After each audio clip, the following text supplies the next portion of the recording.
जानिए हर सच की कहानी दिनेश ठक्कर की जुबान, आपके अपने नेशनल न्यूज इंडिया पर। 2 तारीख को सुप्रीम कोर्ट के अंदर संत आसाराम जी बापू के गुजरात वाले केस में एसओएस पर सुनवाई होनी है और कल ही यहाँ गुजरात सरकार के द्वारा कुछ साधकों को सूरत पुलिस स्टेशन में बुलाया गया था। 2 तारीख को एक तो एसओएस पे सुनवाई होनी है गुजरात वाले केस में सुप्रीम कोर्ट में, और कल ही हमने सुना आप लोगों को पुलिस स्टेशन में गुजरात सरकार की ओर से बुलाया गया था। क्या है पूरा मामला? पूरा मामला ये है कि हमने राष्ट्रपति ji, supreme court, PMO, Gujarat CMO, Rajasthan CMO को श्वेत पत्र जारी करने के लिए एप्लीकेशन दी थी। तो गुजरात सरकार ने वो एप्लीकेशन अडाजन पुलिस स्टेशन में, जहाँ मैं रहता हूँ, वहाँ फॉरवर्ड कर दी है। हाँ, सूरत के अंदर जहाँ मैं जिस विस्तार में रहता हूँ वहाँ फॉरवर्ड कर दी, और उन्होंने बोला आपको जवाब लिखाने के लिए आना पड़ेगा। मैं वहाँ गया, भाई ये मामला आपका तो है नहीं, श्वेत पत्र घोषित करने का काम राज्य सरकार, केंद्र सरकार का है, तो आपके पास क्यों आया? तो हमारे पास आता है कि आप यहाँ रहते हो इसलिए, लेकिन ये मैं यहाँ रहता हूँ उसका मतलब ये नहीं कि ये केस जो सरकार का है वो आपके पास आए। कि हमारे पास आए तो हमको जवाब लिखना पड़ेगा और हम उसमें कुछ नहीं कर सकते। ये बात उनकी सही है, पुलिस का ये मामला भी नहीं है और इन्वेस्टिगेशन भी नहीं है कि कुछ तपास बाकी है। जो केस जो होना था वो तो पूरा सब कुछ हो गया, और हमारा मामला तो हमारी बाबत तो यही है कि जो केस है उसके बारे में सच्चाई क्या है, श्वेत पत्र द्वारा सरकार घोषित करे, यही हमारी मांग थी। बस यही हमने उनको बताया। फिर उन्होंने गुजरात सरकार को सौंपेंगे कि ये पुलिस की कार्यवाही नहीं है। तो देख रहे हैं बार बार, मतलब इन पे भी फ़ोन आ रहे हैं, बार बार इनको भी पुलिस स्टेशन बुलाया जाता है, तो कहीं ना कहीं ऐसा नहीं लग रहा कि मामले को पूरा घुमाने की कोशिश की जा रही है श्वेत पत्र नहीं जारी करने की? अगर सरकार जारी करना नहीं चाहती है तो स्पष्ट रूप से बोल दे, मैं श्वेत पत्र जारी नहीं कर सकता हूँ। मतलब किसी को गुमराह करना ये अच्छी बात नहीं है। और जो मामला गवर्नमेंट का है वो एक पुलिस थाने से अब क्या लेना देना, क्या मतलब, कोई मतलब तो है नहीं।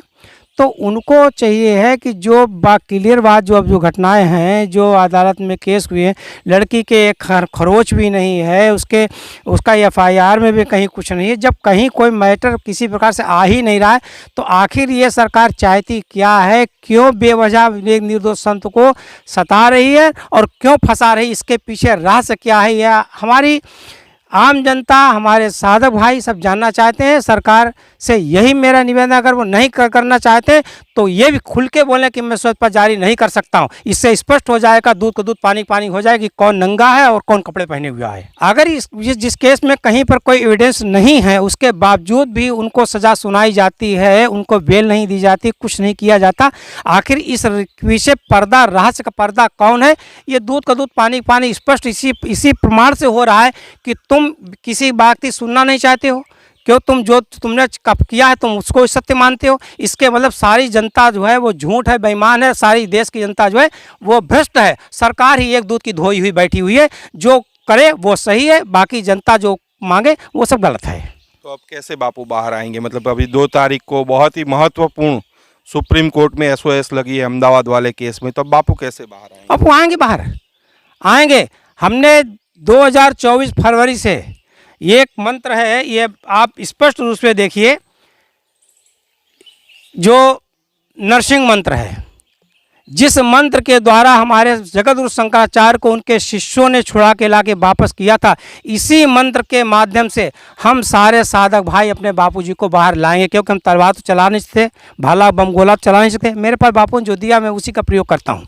इसी मंत्र के प्रयोग से मैं सबको धराशायी कर दूंगा और करके बापूजी को अपने बाहर लाऊंगा। बाबू निर्दोष छूट करके बाहर आएंगे, इसमें कोई दो राय नहीं। और कल सोमवती अमावस्या है, इस अमावस्या के दिन हमें हर साधक भाई बहन से प्रार्थना, विनम्र मेरी निवेदन है, इस मंत्र का जितना से अधिक जाप करे संकल्प करके, और उतना ही उसका फ़ायदा मिलेगा। और बापू जी हमारे शीघ्र 6 महीने नहीं लेंगे, 3 महीने के अंदर अंदर बापू बाहर आ जाएंगे। दूध को दूध पानी पानी हो जाएगा, कोई हस्ती उनको रोक नहीं सकती है। क्योंकि अब प्रकृति का प्रकोप, तांडव जो है वो शुरू ही होने वाला है। जब निर्दोष संत, कोई ब्रह्मज्ञानी संत सताया जाता है तो प्रकृति बख्शती नहीं है। संत भले कुछ ना कहे पर प्रकृति उसको नहीं बख्शती है। इसलिए मैं हर साधक भाई से बहन से मेरा विनम्र अनुरोध निवेदन है कि वो कल सोमवती अमावस्या के दिन नरसिंह मंत्र का जप संकल्प करके अधिक से अधिक जप करे।